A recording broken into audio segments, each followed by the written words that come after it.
Finally Cuba के मुश्किल हालात में रूस काम आ गया है। रूसी तेल से बड़ा एक टैंकर जो है वो क्यूबा पहुंच गया है, जो कि इस जजीरे के लिए बहुत अच्छी खबर है, क्योंकि पिछले 3 मंथ से कोई तेल की शिपमेंट इन्हें मसूल नहीं हुई थी और इसके असरात जो थे वो रोजमर्रा जिंदगी पर वाजिया नजर आ रहे थे।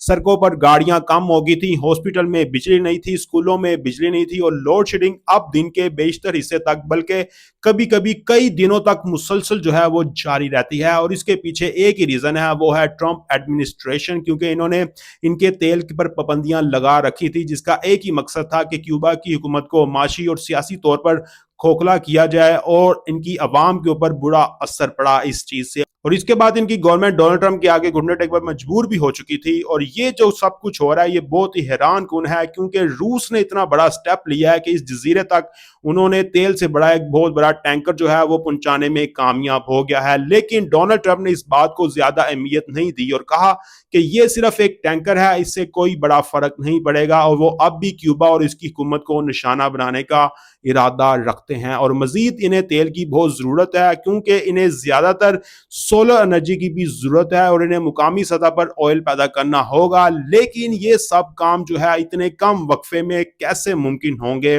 और जबकि ये जजीरा और इसकी हुकूमत इस वक्त नहायत महदूद वसाइल पर चल रहे हैं। लेकिन इन मुश्किल हालात में रूस इन्हें सहारा देने की कोशिश कर रहा है और कुछ मदद फराहम करने की कोशिश में है। और अब ये देखना बाकी है कि आया क्यूबा की हुकूमत इस शदीद दबाव का मुकाबला कर पाएगी, जो अमेरिका की जानिब से पिछले कई दहाइयों में इस जजीरे पर सबसे सख्त जो है मुहिम के तौर पर जारी है। तो नाज़रीन, आप किसके बारे में क्या राय है, लाजमी सेक्शन में बताएं। बहुत शुक्रिया।